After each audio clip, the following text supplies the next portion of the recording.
All right, let's bring in legal analyst Melusi Xulu. Melusi, a very good afternoon to you, and thank you so much for your time. So today's bid to seek clarity for the court's decision is essentially the NPA's first attempt towards challenging Judge Schoeman's ruling, a ruling which saw Omotoso and his two co-accused acquitted. In fact, the defense today is saying that the matter is closed. Just give us your impressions about today's process. Good afternoon to you, Nat, and to the viewers at home. Well, look, what is important is the fact that the only way that the state can appeal is to appeal based on Section 319, subsection 1 of the Criminal Procedure Act, which is where they will want a judgment or the judge to reserve or show questions of law or to deal with questions of law.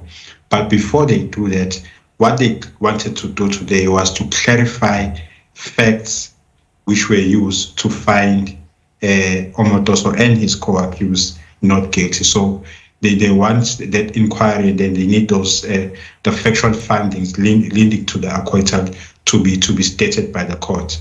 But it's interesting that the defense is saying what they are doing right now is a bit late, because they were supposed to do within 21 days when the judgment was given. But then we'll see next week how the courts will look at all those issues. If you recall, of course, the case itself was, littered and marred by a number of contradictions, and also we saw the frequent changes in prosecutors when it relates to the state. I mean, how does it look here for the NPA?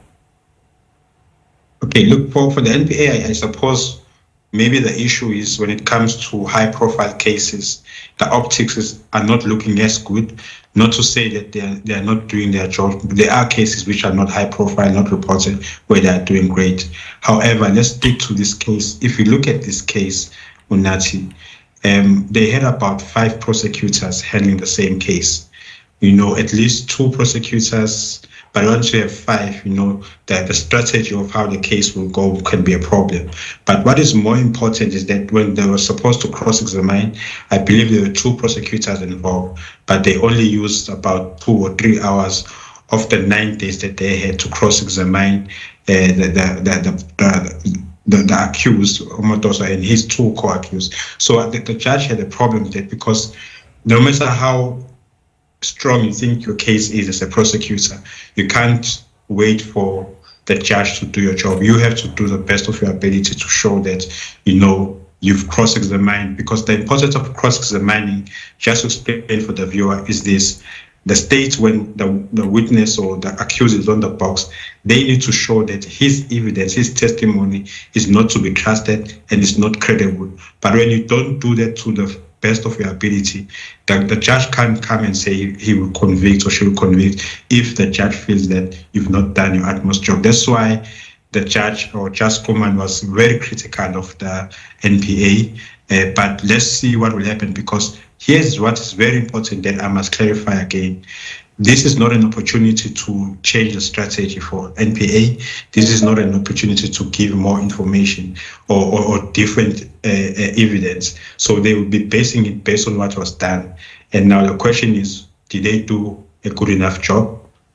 We'll see about that. Absolutely. I mean, you raised a number of issues, including what we said in our intro in terms of the judge, in her judgment, raising those questions about why the state only used 1 of the 9 days to give the cross-examination. I mean, those are particular points that you raised. But just going to what you also pointed out, the judgment also raising questions about the capacity of the NPA in handling high-profile cases, especially when you consider that in this case, we saw the dropping of around 30 or so charges, I mean, including rape, racketeering and human trafficking, very serious charges there. In the event the court grants the NPA's request for clarification on Tuesday, what must the NPA, do you think, do differently in its leave to appeal the judgment?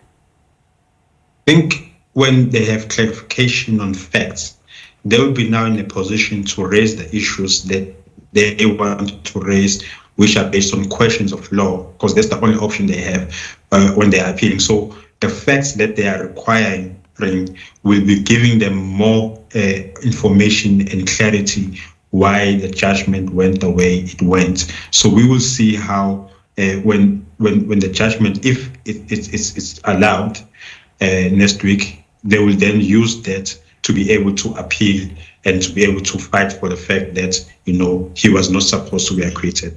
And I mean, is this something that you think the judgment will go the NPA's way? I mean, considering, of course, the NPA also saying, yes, they agree that the case has been finalized, that is the position of the case at the moment. No application for leave to appeal or reservation of the question of law has been made. That was what, the defense also was saying. But just the state saying that they do understand, as you also put it, that there is no opportunity here to change strategy. Yeah, there's no opportunity to change strategy, but what I think is important is the fact that going forward, they will have to use what was done. There's no new evidence and new issues or new facts.